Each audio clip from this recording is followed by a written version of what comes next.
जय श्री कृष्णा जय श्री राधे जय श्री कृष्णा जय श्री राधे जय श्री हरि विष्णु भगवान की। श्री सुखदेव जी कहने लगे, हे राजन, एक दिन का वृत्तांत है कि भगवान श्री कृष्ण राजा उग्रसेन के पास जाकर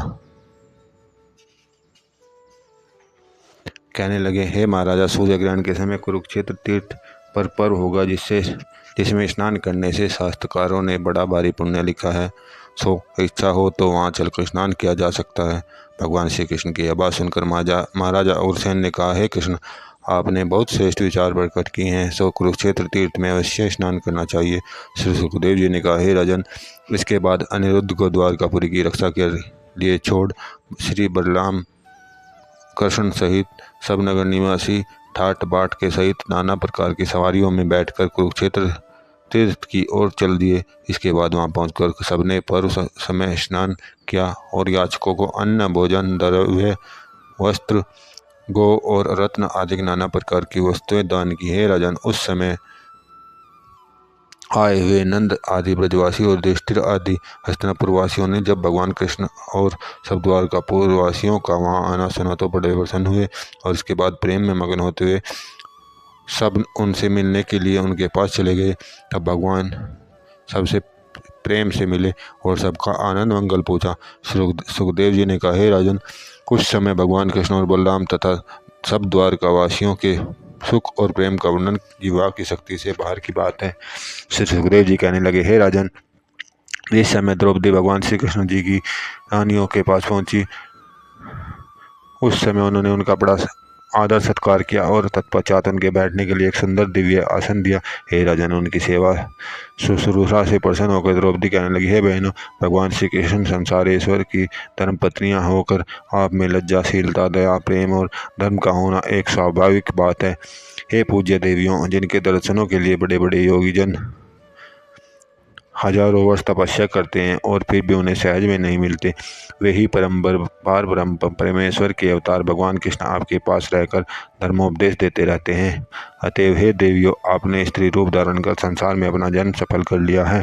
हे राजन, इस प्रकार द्रौपदी की बात सुनकर रुक्मिणी आदि भगवान की पटरानियां कहने लगी, हे द्रौपदी, भगवान को सर्वगुण संपन्न और सर्वशक्तिमान सुनकर ही तो हमने उनसे विवाह करने की प्रार्थना की थी। हे परीक्षित, इसके बाद द्रौपदी जी के पूछने पर भगवान कृष्ण की पटरानियों ने अपने विवाह की तथा उनके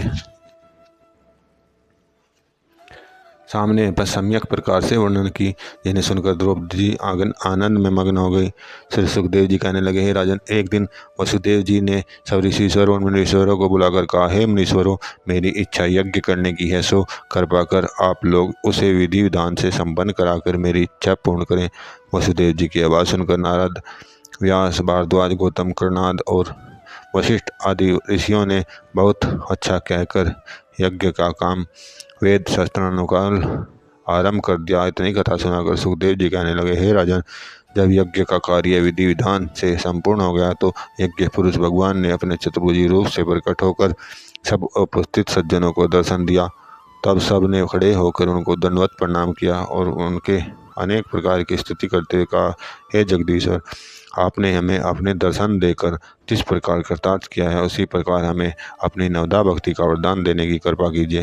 हे राजन, इसके बाद यज्ञ भगवान सबको मन इच्छा वरदान देकर अंतर्ध्यान हो गए और वसुदेव जी सबको नाना प्रकार की बहुत सी दान दक्षिणा देकर तथा सबसे प्रेम से विदा होकर भगवान श्री कृष्ण, बलराम जी तथा समस्त द्वारकापुर वासियों के साथ द्वारका चले गए। श्री सुखदेव जी कहने लगे, हे राजन, एक दिन वसुदेव जी देवकी सहित बैठे हुए अपने 6 पुत्रों की याद में चिंतित हो रहे थे कि उसी अवसर पर भगवान श्री कृष्ण वहाँ आ गए और उन्हें चिंतित देखकर कहने लगे, हे पिता जी तथा माता जी, आज आपके इस प्रकार चिंतित होने का क्या कारण है। हे राजन, श्री कृष्ण के ये वाक्य सुनकर वसुदेव जी कहने लगे, हे कृष्ण, कुरुक्षेत्र में नारद जी और सब ऋषिश्वर मुनीश्वर द्वारा आपकी स्थिति सुनकर अब आपके पार ब्रह्म परमेश्वर के पूर्ण अवतार होने में कोई संदेह नहीं रह गया। हे जगदीश्वर, यह विचार आपके जन्म से लेकर अब तक कई बार प्रकट होकर आपकी माया से प्रबल जोकों से विलीन हो चुके हैं, किंतु अब आपसे प्रार्थना है कि आपसे पहले हमारे 6 पुत्र उत्पन्न होकर नष्ट हो चुके हैं, उनके इस प्रकार जन्म लेकर मरने का क्या कारण था। इतनी कथा सुनाकर सुखदेव जी कहने लगे, हे राजन, देवकी के वाक्य सुनकर भगवान कृष्ण ने योग दृष्टि से देखकर कहा, हे जन्मदाता हो, यह संसार अपने कर्मों से परमेश्वर द्वारा उत्पन्न होकर जन्म मरण के चक्कर में लगा रहता है। इसलिए ज्ञानी लोग जन्म और मृत्यु के समय हर शोक नहीं करते और सब कार्यों में परमेश्वर की इच्छा सर्वोपरि समझते हैं, आनंद में मगन रहते हैं। हे माता, अब मैं आपके सामने आपके पुत्रों के जन्म का हाल वर्णन करता हूँ, सुनिए। मरीचि ऋषि के 6 पुत्र बहुत बड़े विद्वान होते हुए भी एक दिन प्रजापति ऋषि को जो कि वृद्धते हंस दिए। यह देख ऋषि ने क्रोध में भरकर श्राप दिया कि रे दुष्टो, तुम संसार में बार बार जन्म मरण के दारुण दुख को प्राप्त करते रहोगे। प्रजापति का श्राप सुनकर जब उन्होंने बहुत सी प्रार्थना की तो ऋषि ने दयालु होकर कहा, हे ऋषि कुमारों, जब तुम वसुदेव के यहाँ उत्पन्न होकर कंस द्वारा मार दिए जाओगे तो पाताल में जाकर बलि के यहाँ जन्म लोगे। उस समय जब कृष्ण के तुमको दर्शन होंगे तब तुम्हारा उद्धार होगा। सो हे माता, इस समय वे पातालपुरी में जन्म धारण किए हुए हैं, अतएव यदि इच्छा हो तो उन्हें यहाँ लाया जा सकता है। इतनी कथा सुनाकर श्री सुखदेव जी कहने लगे, हे राजन, इसके बाद माता पिता की आज्ञा पाकर भगवान पातालपुरी में राजा बलि के यहाँ चले गए और वहाँ जाकर उनके 6 पुत्र लाकर अपने माता पिताओं को समर्पित कर दिए। श्री सुखदेव जी कहने लगे, हे राजन, अब हम आपके सामने सुभद्रा के विवाह का वर्णन करते हैं, इसे ध्यान लगाकर सुनने की चेष्टा कीजिए। वसुदेव जी की सुभद्रा नाम की एक अत्यंत सुंदर कन्या थी, जिसका विवाह बलराम जी दुर्योधन के साथ करना चाहते थे और भगवान श्री कृष्ण तुम्हारे दादा अर्जुन से करना चाहते थे। अतः उनका विवाह दोनों में से किसी एक के साथ भी प्रेम से और सर्वसम्मति से नहीं किया जा सकता था और उधर आपकी दादी अर्जुन से ही विवाह करने की इच्छा रखती थी। हे राजन, जब इन बातों का विचार कर एक दिन भगवान श्री कृष्ण ने अर्जुन से कहा कि हमारा विचार सुभद्रा का विवाह तुमसे करने का है, किंतु भैया बलराम इस बात से अप्रसन्न है। अतएव जिस प्रकार हमने रुक्मिणी का हरण विवाह किया था, उसी प्रकार शिवरात्रि को जबकि सुभद्रा भगवान शंकर का पूजन करने के लिए नगर से बाहर जाएगी, उस समय उसे अपने रथ पर बिठाकर हस्तिनापुर को चले जाना।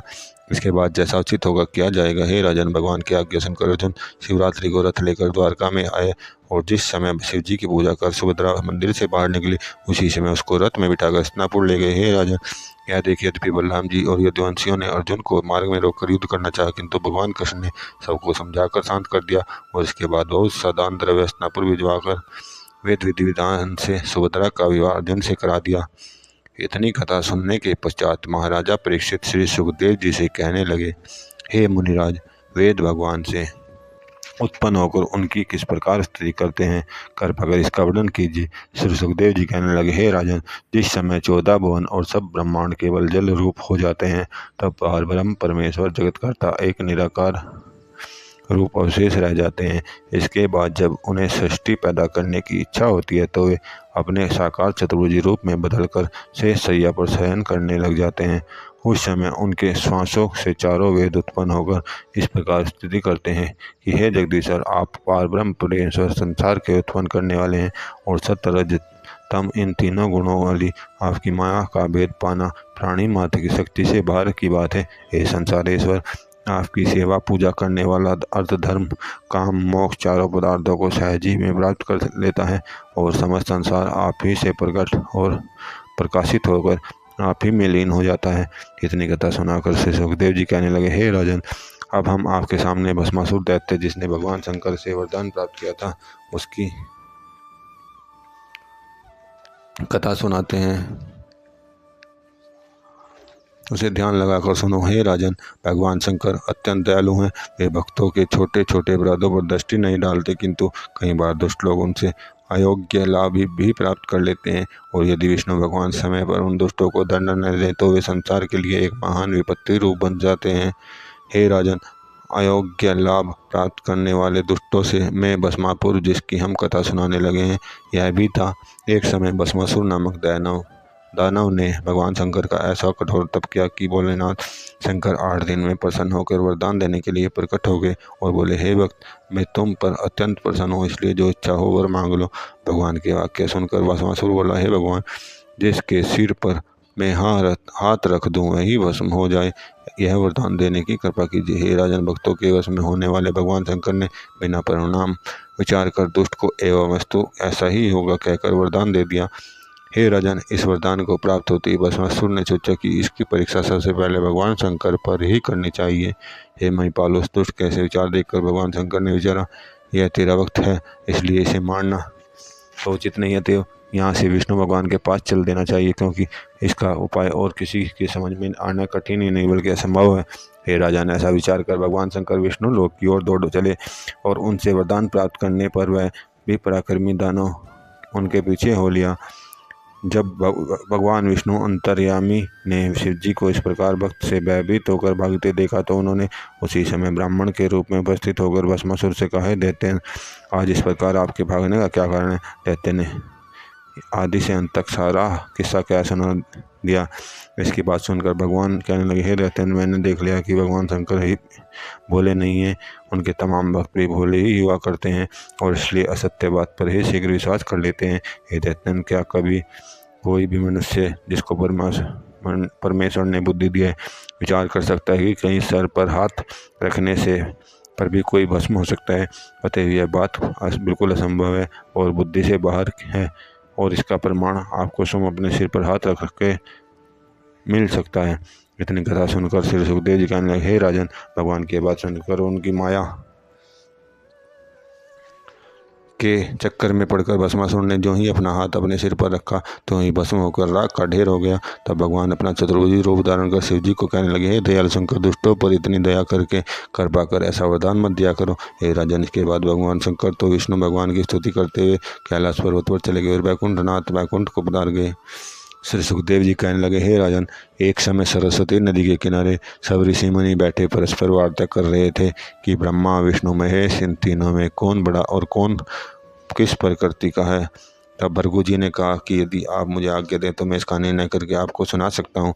हे राजन, इसके बाद मुनियों की आज्ञा प्राप्त कर भृगु जी पहले अपने पिताजी ब्रह्मा के पास ब्रह्मलोक को गए। सो उनको प्रणाम नहीं करने पर क्रोध करते देख उन्होंने उनमें रजोगुण प्रधान जाना और इसके बाद वह शिव जी के पास गए तो वहाँ भी उन्होंने प्रणाम नहीं किया तो यह देख बड़े क्रोधित हुए। अतः ब्रह्मा जी से उनमें अधिक क्रोध देख उनमें तमोगुण प्रधान जाना। हे राजन, जब वे सीधे जब से सबसे पीछे भृगु जी विष्णु भगवान के पास गए तो और उनकी छाती में लात मारी, त्यों ही भगवान ने खड़े होकर उनका पैर दबाते हुए कहा, हे मुनिराज, कहीं मेरे कठिन हृदय पर लगकर आपके पैर में चोट तो नहीं आ गई है? हे राजन, भगवान के वाक्य सुनकर ऋषिश्वर पानी पानी हो गए और इसके बाद उनमें सतोगुण प्रधान जान उनकी बहुत सी स्तुति करते हुए ऋषिश्वरों के पास सरस्वती के किनारे पहुंचकर तीनों देवों के अलग अलग गुणों का वर्णन कर दिया। श्री सुखदेव जी कहने लगे, हे राजन, एक बार एक ब्राह्मण उग्रसेन की सभा में आकर कहने लगा, हे राजन, मेरे 8 पुत्र इससे पहले उत्पन्न होने के पश्चात मर चुके हैं और 9वां होने वाला है। अतएव आपसे प्रार्थना है कि कोई ऐसा उपाय करना चाहिए जिससे यह मेरा पुत्र जीवित रह सके। हे राजन, ब्राह्मण की यह बात सुनकर अर्जुन, जो कि उस समय द्वारका में आया हुआ था, कहने लगा, हे विप्रदेव, आपके लड़के को मैं बचा सकता हूँ। राजन, इसके बाद अर्जुन अपना गांडीव धनुष लेकर उस ब्राह्मण के साथ चला गया और भगवान श्री कृष्ण ने उसके इस प्रकार अभिमान भरे वचन सुनकर कुछ नहीं कहा। तब वहाँ जाकर अर्जुन ने अपने गांडीव धनुष से बाण छोड़कर प्रसव मंदिर के चारों ओर बाणों का ऐसा कोटा बना दिया कि उसमें हवा के लिए भी गुजरना कठिन हो गया। हे राजन, पहले तो ब्राह्मण के पुत्र होकर कुछ दिन जीता था और इसके बाद किसी हिंसक जीव द्वारा मार दिया जाता था, किंतु इस बार उसके जो पुत्र पैदा हुआ वह गर्भ में ही मर चुका था। हे राजन, जिस समय मत पुत्र उत्पन्न होने का समाचार अर्जुन और ब्राह्मण को मिला तो वे दोनों ही बड़े दुखित हुए और चिंतित होते हुए भगवान कृष्ण के पास पहुंचे। श्री सुखदेव जी कहने लगे, हे राजन, जब अर्जुन और उस ब्राह्मण ने भगवान को स्तुति की तो भगवान ने कहा, हे विप्रदेव, आपको अब किसी प्रकार की चिंता नहीं करनी चाहिए, क्योंकि आपका यह पुत्र ही न जिलाया जाएगा बल्कि आपके 8 व्रत पुत्र, जो कि इस समय लोकालोक पर्वत के परे पाताल लोक में शेष भगवान के पार्षद बन चुके हैं, इच्छा होने पर उन्हें भी लाया जा सकेगा। हे राजन, वह मरा हुआ विप्र पुत्र जिलाने के पश्चात भगवान कृष्ण अर्जुन सहित गरुड़ पर बैठकर लोकालोक पर्वत पर चले गए और सब सुदर्शन तब सुदर्शन चक्र से गिरी गुफाओं को प्रकाशित करते हुए पाताल लोक में शेष भगवान के पास गए। तदनंतर वहाँ शेष भगवान की प्रार्थना कर उनसे वे ब्राह्मण के 8 पुत्र जो कि उनके सेवक थे ले आए। इतनी कथा सुनकर श्री सुखदेव जी ने कहा, हे राजन, अपना मरा हुआ पुत्र जीवित देखकर 8 पुत्रों को सुंदर रूप में देखकर उस ब्राह्मण को जो अपार सुख हुआ उसका वर्णन नहीं किया जा सकता। श्री सुखदेव जी कहने लगे, हे राजन, अब हम आपके सामने द्वारकापुरी और उग्रसेन के राज्य का कुछ वर्णन करते हैं। कंस की मृत्यु के पश्चात ही भगवान श्री कृष्ण ने मथुरा के बजाय वृंदावन को राजधानी बनाया था। उस समय भारत में विदेशियों के समुद्र की ओर से बहुत हमले हुआ करते थे। अतः द्वारका के टापू में एक बहुत बड़ा बंदरगाह बनाकर उसे हर प्रकार से साधनों से सुरक्षित किया गया और तमाम द्वीपों के राजा महाराजाओं से संबंध स्थापित करके भारत में व्यापार को उन्नति बनाया गया। हे राजन, उस समय भारत के जलियानों द्वारा देश विदेशों में जाकर नाना प्रकार की वस्तुओं का आयात निर्यात किया जाता था और भिखारी बेकार ढूंढने को भी नहीं मिलते थे। हे राजन, जिस समय विदेशों में व्यापारी द्वारका में आकर उनकी चौड़ी चौड़ी सड़कें, सजी हुई दुकानें, भव्य भवन, अत्यंत मनोहर बाग देखते थे, उस समय वे मुग्ध हो जाते थे। हे राजन, भगवान कृष्ण के जमाने में उनका राज्य समस्त भारत में फैल चुका था और उनके प्रतिनिधि प्रत्येक देश विदेश में रहा करते थे। उस समय राजा उग्रसेन राज्य करते थे। हे राजन, उस समय भारत की आबादी 56 करोड़ थी। प्रत्येक नागरिक को शिक्षा देने के लिए 3,88,000 अध्यापक नियुक्त थे। प्रत्येक 28 व्यक्तियों के पीछे एक अध्यापक नियुक्त किया गया था। उस समय 5 साल से बड़ी आयु वाला कोई भी व्यक्ति बेपढ़ा लिखा नहीं मिल जाता। हे परीक्षित, उस समय प्रजा की आवाज़ को सर्वोपरि समझा जाता था और जिस प्रकार प्रजा कहती उसी प्रकार राजा को चलना पड़ता था। उस समय चोर जार, गठ कटा और इसी प्रकार अन्य कुकर्म करने वाले देखने को भी नहीं मिलते थे। यदि कोई ऐसा कुकृत्य करता तो उसे कठिन से कठिन दंड दिया जाता था। इसी प्रकार प्रजाजन अपने घरों में ताले नहीं लगाते थे और नाना प्रकार के शुभ कर्मों में रत रहकर अपना सुखमय जीवन व्यतीत करते थे। हे राजन, क्योंकि भारत देश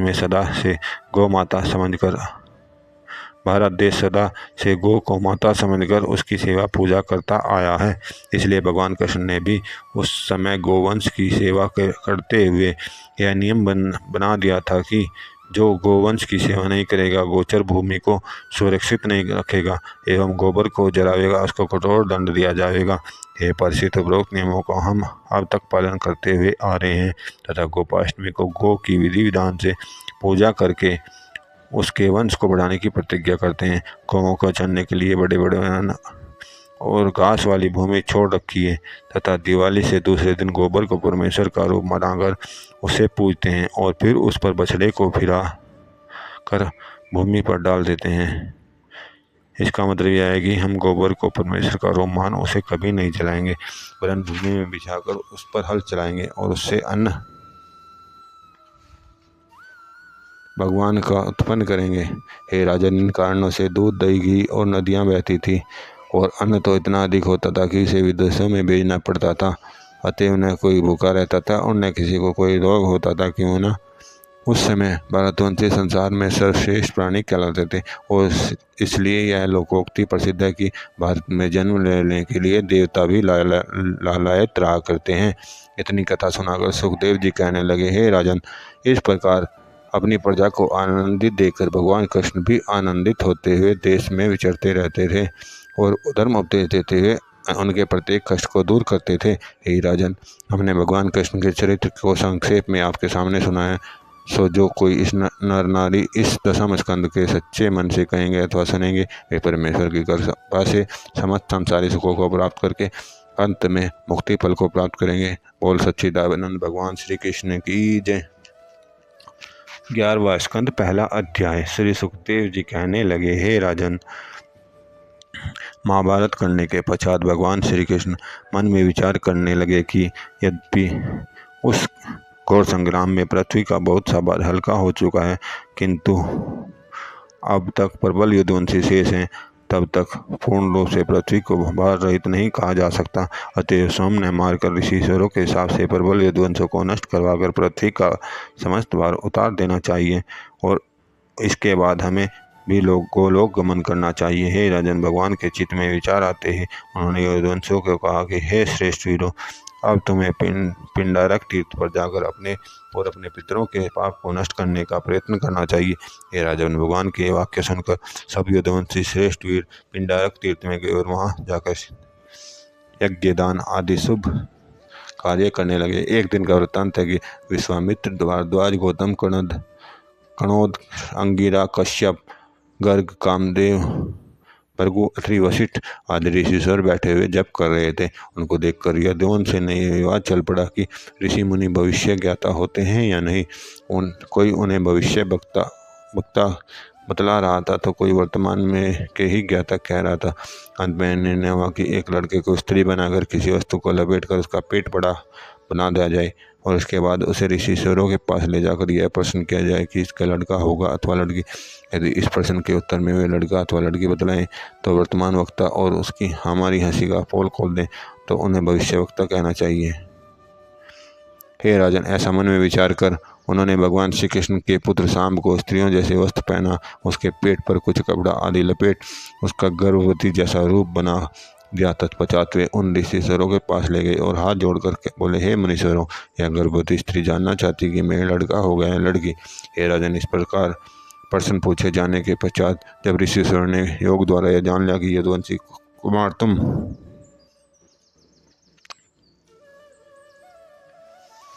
से प्रश्न नहीं पूछ रहे बल्कि तुम्हारी परीक्षा ले रहे हैं, तो उन्होंने क्रोधित होकर कहा, हे यदुवर, इस स्त्री की गर्भ से लड़का अथवा लड़की न होकर यदुवंशों का काल उत्पन्न होगा। हे राजन, मुनीश्वरों के मुख से वाक्य सुनकर यदुवंशी भयभीत होकर कांपने लगे।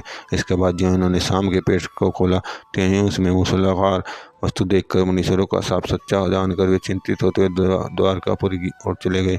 जब यह समाचार उग्रसेन आदि यदुवंशियों से ने सुना तो उन्होंने मुनीश्वरों के साप से टलने की इच्छा से उस मूसलाधार वस्तु का चूर्ण बनवाकर समुद्र में फिगवा दिया। श्री सुखदेव जी ने कहा, हे राजन, तत्पश्चात इस इस्पात के मूसल का एक टुकड़ा एक मछली निकल गई और उसके बाद मछों से निकाल ले जाने पर वह चिरी गई तो उन्होंने उसमें एक वज्र जैसा लोहे का कठिन टुकड़ा पाया। तब उन्होंने उसे कारीगरों द्वारा अपने तीर के अग्रभाग में लगवा लिया और उस मूसल का बाकी चूर्ण था परमेश्वर की कृपा से उसे एक सरकंडे जैसी घास उत्पन्न हो गई। सुखदेव जी कहने लगे, हे राजन, कुछ समय पश्चात जब नारद मुनि वसुदेव जी के भवन में पधारे तो उन्होंने ऋषि राज की वंदना कर उनका बड़ा आदर सत्कार किया और फिर दिव्य सिंहासन पर बिठाकर उनसे कहा, हे राजन, हे मुनिराज, आप भगवान के सर्वश्रेष्ठ भक्त हैं और प्रसन्न होने पर मन इच्छा वरदान देने वाले हैं। अतएव संसार से मुक्ति होने वाला उपाय बताकर हमें कृतार्थ कीजिए। तब नारद जी कहने लगे, हे श्रेष्ठ नर, जिस प्रकार मुनीश्वरों ने राजा जनक को ज्ञानोपदेश दिया था उसी प्रकार मैं आपको सामने भगवत भक्ति और वैष्णव धर्म का वर्णन करूंगा। हे वसुदेव, एक समय ऋषभदेव जी ने नवपुत्र जो कि योगीश्वर हो गए थे और जिनको कवि, हरि, अंतरिक्ष, प्रबुद्ध, पिपल्यान, अभिहोत्र, दुर्मिल, च्वन और कर भाजन थे, अपने दिव्य रूप के से राजा जनक के दरबार में गए। उनको देख राजा सहित सभी उपस्थित सभासद उठ खड़े हुए और प्रणाम कर नाना प्रकार से स्तुति की। तत्पश्चात राजा जनक ने उन्हें दिव्य आसन देकर प्रार्थना करते हुए कहा कि हे योगीश्वर, आज आप मुझे ब्रह्मा ज्ञान उपदेश देकर कृतार्थ कीजिए। नारद जी ने कहा, हे वसुदेव, इसके बाद राजा जनक ने उनसे वैष्णव धर्म, वैष्णव के लक्षण, माया का स्वरूप, माया से बचने के उपाय, ब्रह्मा का स्वरूप, कर्म का स्वरूप, अवतारों के चरित्र, भक्ति प्राप्ति के उपाय, योगों का हल, ये 9 प्रश्न किए और सब ऋषियों ने इनके प्रत्येक प्रश्न को युक्ति पूर्वक राजा जनक के उत्तर दिया। श्री सुखदेव जी कहने लगे, हे राजन, इसके पश्चात राजा जनक ने योगेश्वर से पूछा कि हे मुनीश्वरों, अब आप मेरे सामने माया का हल बताने की कृपा करें। योगेश्वर ने कहा, हे राजन, परमेश्वर की इच्छा का नाम माया है, अर्थात जब परमेश्वर जगत रचने की इच्छा करते हैं तब सत्य, रज, तम तीनों गुण वाली उसी समय माया प्रकट होकर महातत्व को प्रकट कर देती है और उसी से संसार की रचना हो जाती है। एवं जब उनको सृष्टि को अपने में विलीन करने की इच्छा होती है, तब जिस प्रकार मकड़ी जाला तानकर उसे फिर अपने अंदर लय कर लेती है, उसी प्रकार परमेश्वर भी माया समेत संसार को अपने में लय कर लेते हैं। किंतु उनकी माया के भेद को संसारिक प्राणी तो क्या ब्रह्मादि भी नहीं जान सकते। हे राजन, यह सुनकर तुमको अत्यंत आश्चर्य होगा कि जब तक प्राणी माया के चक्कर में रहता है, तब तक उसकी मुक्ति किसी प्रकार से भी नहीं हो सकती। इसलिए ज्ञानी मनुष्य को माया से बचकर मुक्ति पाने का प्रयत्न करना चाहिए। श्री सुखदेव जी कहने लगे, हे राजन, योगीश्वरों के ये वाक्य सुनकर राजा जनक ने कहा, हे ऋषिश्वरों, आप माया से बचने का उपाय बताने की कृपा करें। तब प्रबुद्ध नामक योगीश्वर कहने लगे, हे राजन, अब मैं आपके सामने माया से बचने का उपाय बतलाता हूँ, सो सुनने के कष्ट कीजिए। इस समस्त संसार का कर्ता धर्ता केवल परमेश्वर को जानकर उन्हीं का प्रकाश सब जीवों में बराबर देखना, किसी के गाली देने पर क्रोध न करना और स्तुति करने पर प्रसन्न न होना, काम क्रोध मद लोभ मोह अहंकार का सर्वथा त्याग करके संतोष और धैर्य से काम लेना, बिना प्रयोजन के अधिक न बोलना, किसी की निंदा करना, संसारी और संसारी माया मोह को झूठा समझकर कभी उससे अधिक प्रीति नहीं करना, केवल पार ब्रह्म परमेश्वर को सच्चा समझकर एकांत में उनका भजन स्मरण तथा सब कामों से परमेश्वर की इच्छा प्रदान समझकर सुख दुख से समान रहना।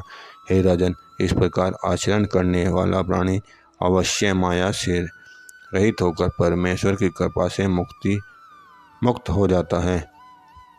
अतएव आपको संसारी माया से विरक्त होकर उस परमेश्वर का भजन करना चाहिए। श्री सुखदेव जी कहने लगे, हे राजन, इतनी कथा सुन कर राजा जनक ने मुनीश्वरों से कहा, हे योगीश्वर, अब आप मुझे परमेश्वर के अवतारों की कथा सुनाकर कृतार्थ करने की कृपा कीजिए।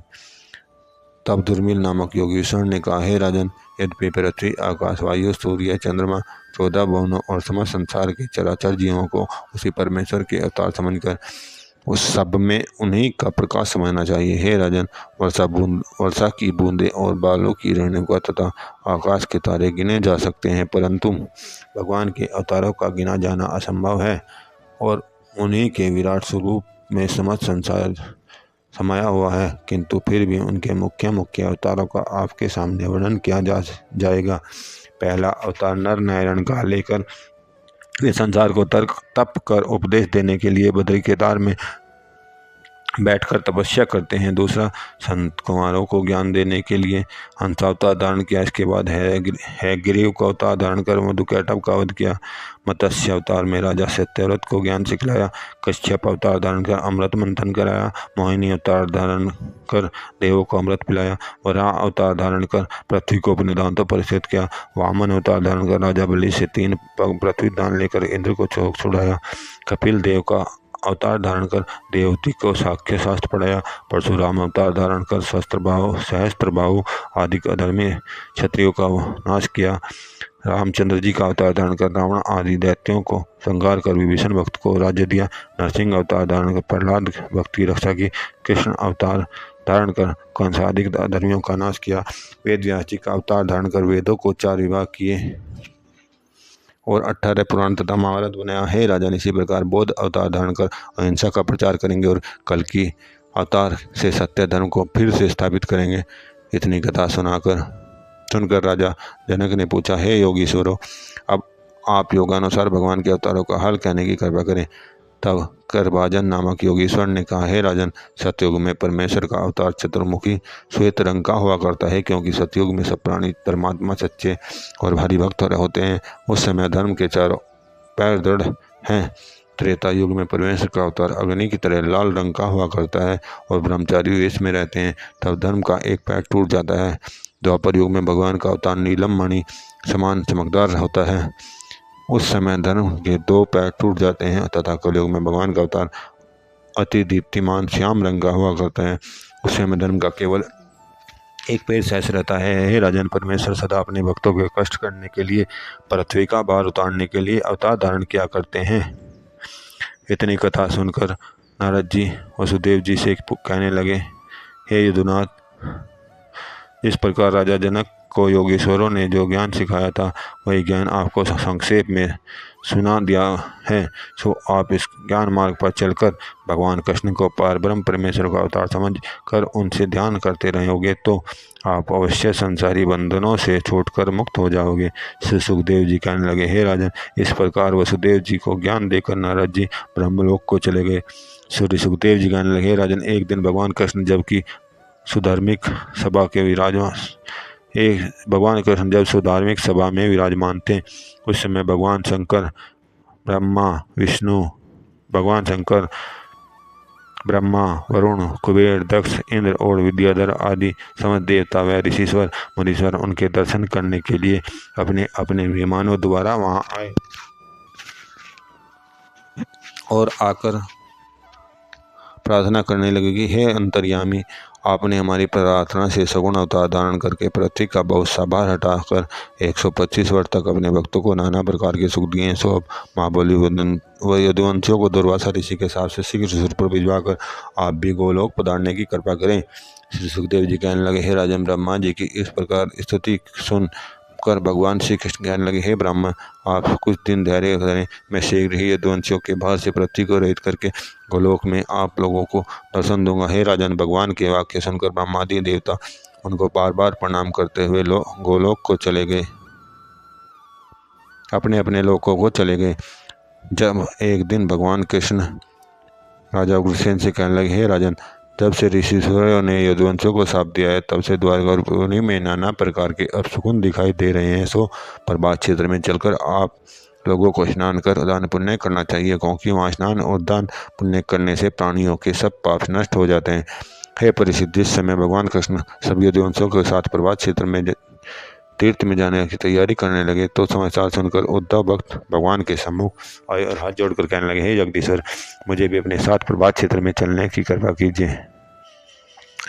कृपा कीजिए, क्योंकि मैं भी आपके चरण कमलों को छोड़कर संसार की तमाम विभूतियों भी लेना नहीं चाहता थे। अपने साथ ले जाकर ऐसा वरदान दीजिए जिससे सदैव आपके चरणों की भक्ति प्रीति मेरे चित्त पर स्थिर रहे। श्री सुखदेव जी कहने लगे, हे राजन, जब उद्धव भक्त ने भगवान कृष्ण की इस प्रकार प्रार्थना की तो वे कहने लगे, हे उद्धव, यद्यपि आज से 7वें दिन यदुवंशियों का नाश होकर द्वारकापुरी समुद्र के गर्भ में लोप हो जाएगी और मैं भी योगाभ्यास द्वारा इस शरीर को त्याग कर गोलोक को चला जाऊंगा, परंतु मैंने आपको ऋषि के साप से बचा दिया। अतएव आप संसारी माया मोह से ध्यान हटाकर बद्री केदार में जाकर मेरी तपस्या करें, क्योंकि मेरे देवलोक सिधार जाने के पश्चात संसार में धर्म का लोप होना आरंभ हो जाएगा।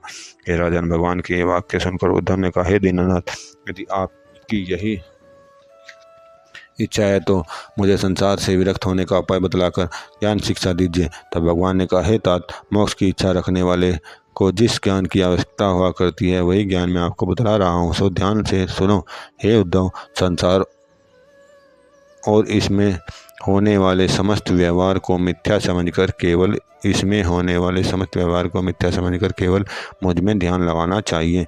जिस प्रकार धर्मशाला में प्राणी 1-2 दिन विश्राम करके अपने अपने नियत स्थान को चले जाते हैं और उस धर्मशाला तथा उसमें रहने वाले पथिकों से कुछ संबंध नहीं रखते, इसी प्रकार गृहस्थी मनुष्य को भी अपने घर और घर वालों को त्यागने में मोह नहीं करना चाहिए, क्योंकि घर और स्त्री बाल बच्चों को मोह नरक में धकेल कर संसार के आवागमन के बंधन से जकड़ देता है। अतएव काम, क्रोध, मद, लोभ, मोह, अहंकार का सर्वथा त्याग करके केवल मुझ में अपने निर्मल चित्त को लगा देना चाहिए। हे उद्धव, दत्तात्रेय जी योगीश्वर ने जो ज्ञान राजा युद्ध को सिखाकर उसे सन्यासी धर्म बताए थे वही ज्ञान मैं आपको सुनाता हूँ, सुनिए। एक दिन का वृत्तांत है कि राजा यदु पालकी में सवार होकर ज्ञान सीखने के लिए किसी महात्मा की खोज में जा रहे थे। जिस समय वे गोदावरी नदी के तीर पर पहुंचे थे उन्हें एक अत्यंत तेजवान ऋषिश्वर को तपस्या करते हुए देखा। उनको वहां देखकर राजा यदु पालकी से उतर पड़े और साष्टांग दंडवत करते हुए प्रार्थना करने लगे, हे योगीश्वर, आप मुझे साक्षात शिव के अवतार तथा पूर्ण महात्मा दिखाई देते हैं, अतएव कृपया मुझे मोक्ष मार्ग का ज्ञान सिखाकर कृतार्थ कीजिए। हे उद्धव राजा, यदु के इस प्रकार विनम्र वाक्य सुनकर परमहंस दत्तात्रेय जी कहने लगे, हे राजन, मैंने इस प्रकार 24 गुरु धारण कर उनसे ज्ञान प्राप्त किया है, वह ज्ञान मैं आपके सामने कहता हूँ। यदि कोई भी मनुष्य सन्यासी होकर इस ज्ञान मार्ग पर चलेगा तो परमेश्वर की कृपा से वह अवश्य संसारी बंधनों से मुक्त होकर वैकुंठ में के अक्षय सुख को प्राप्त करेगा। हे राजन, पहला गुरु मेरा पृथ्वी है। उससे मैंने यह ज्ञान सीखा कि जिस प्रकार पृथ्वी की छाती पर पैर रखकर चलते हैं और उस पर मलमूत्र भी करते हैं, परंतु तो भी पृथ्वी उन पर कभी क्रोध नहीं करती, बल्कि उसी तरह शांत स्थिर बन जाती है। इसी तरह सन्यासी को कष्ट देने वाले को पर भी क्रोध नहीं करना चाहिए और सदैव शांत स्वभाव रहकर परमेश्वर के भजन में लवलीन रहना चाहिए। दूसरा ज्ञान पृथ्वी पर होने वाले वृक्षों से लिया है। वृक्ष गर्मी और सर्दी और वर्षा में एक पैर के सहारे सदैव खड़े रहकर कष्ट सहन करते हुए पतितों को अपनी छाया और आश्रय देते हैं, और जो ढेला मारता है उसे भी फल देते हैं। इसी प्रकार सन्यासी को भी सदैव परमेश्वर की तपस्या करते हुए लोगों का लाभ पहुंचाना चाहिए और गाली देने वाले को आशीर्वाद देकर संतुष्ट करना चाहिए। तीसरा ज्ञान मैंने पहाड़ों से प्राप्त किया। जिस प्रकार आंधी के प्रबल झोंके उनको नहीं डिगा सकते, इसी प्रकार सन्यासी को भी माया के प्रबल झोंके और संपत्तियों के चपोटों के सामने नहीं डिगना चाहिए, बल्कि सदैव शांत स्थिर रहकर संसार का भला करना चाहिए। हे राजन, ये तीनों ज्ञान की बातें पृथ्वी गुरु से सीखकर दूसरा गुरु मैंने वायु को धारण किया। इस प्रकार वायु सुगंधित और दुर्गंधित पदार्थों में समान रूप से बहकर कभी हर्ष शोक नहीं करती। इसी प्रकार सन्यासी को चाहिए कि इंद्रियों को अपने वश में रखकर सदा निवृत्ति के लिए समय पर जैसा भोजन मिल जाए उसी से तृप्त रहे। हे राजन, तीसरा गुरु मैंने आकाश को बनाया। आकाश में तमाम सूर्य आदि नक्षत्र स्थित होते हुए भी उसको कोई बार या बाधा प्रतीत नहीं होती। इसी प्रकार सन्यासी को परमेश्वर के विराट स्वरूप के अंतर्गत समस्त संसार व ब्रह्मांडों को समझकर सब चराचर जीवों में उसी का प्रकाश जानकर सबको परमेश्वर का रूप समझना चाहिए। हे राजन, चौथा गुरु मैंने निर्मल जल को बनाया। निर्मल जल प्रत्येक प्राणी की प्यास बुझाकर उन्हें पवित्र कर देता है। इसी प्रकार सन्यासी को अपने निर्मल ज्ञान से प्राणियों को तृप्त करके उनके चित्त के कष्ट को शांत कर देना चाहिए। पांचवा गुरु मैंने अग्नि को बनाकर उससे यह ज्ञान प्राप्त किया कि जिस प्रकार अग्नि ईंधन मिल जाने पर उसे दूसरे दिन के लिए बचाकर नहीं रखती, उसी प्रकार सन्यासी को भी कुछ वस्तु मिल जावे उसे उसी दिन पुण्य करके दूसरे दिन के लिए नहीं रखनी चाहिए। हे राजन, छठा गुरु मैंने चंद्रमा को बनाया। जिस प्रकार पूर्णिमा का चंद्रमा समुद्र के जल को अपनी ओर खींचकर उत्तंग लहरें प्रकट कर देता है, उसी प्रकार सन्यासी को अपने ज्ञान से प्राणियों के मन को आकर्षित करके उन्हें अपने चित्त के साथ परमेश्वर के प्रेम में प्लवित कर देना चाहिए। सातवां गुरु मैंने सूर्य को बनाया।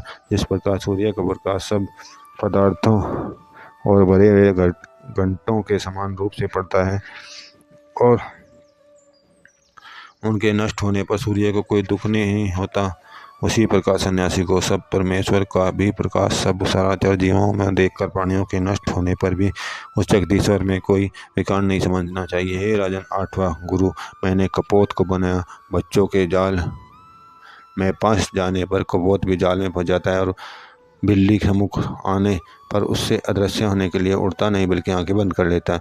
उसी प्रकार संसारी जीव भी अपने बाल बच्चों के प्रेम में फंसकर संसार के आवागमन के चक्कर में लिपट कर दुख उठाते हैं और नित्य प्रति प्राणियों को मरते हुए देखकर मृत्यु से बचने के लिए आंखें बंद किए रहते हैं, अर्थात मृत्यु को देखकर भी जन्म मरण के बंधनों से छूटने का उपाय नहीं करते। अतएव सन्यासी को चाहिए कि कभी कपोत की तरह संसारी माया मोह में न फंसे और मृत्यु के सम्मुख देखकर आंखें बंद नहीं करके संसार से मुक्त होने का उपाय करे।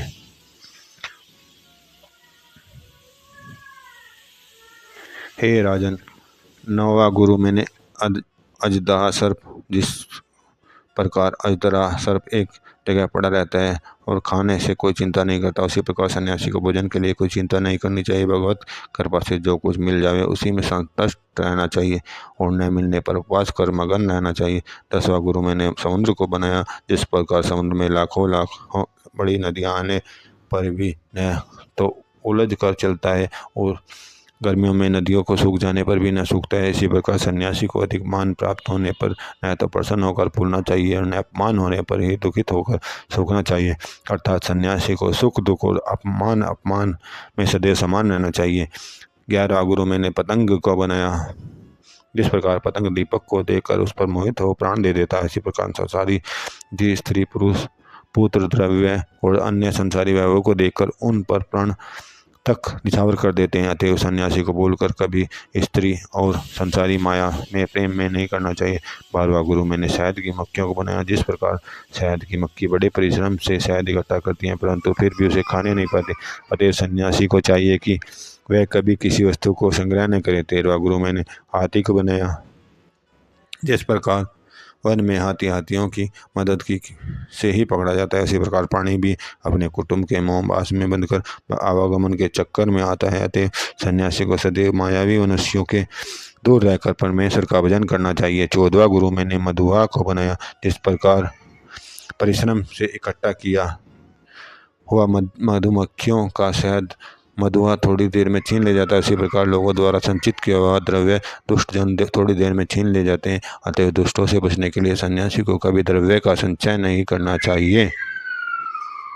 15वां गुरु मैंने हिरण को बनाया। जिस प्रकार गाने बजाने से मोहित हिरण शिकारियों के पास जाकर कष्ट उठाता है, उसी प्रकार उसी माया से मोहित हो प्राणी भी नाना प्रकार का दुख उठाते हैं। अतः सन्यासी को स्त्री और द्रव्य रूपी जड़ और चैतन्य दोनों प्रकार की माया से स्वप्न में भी प्रेम नहीं करना चाहिए।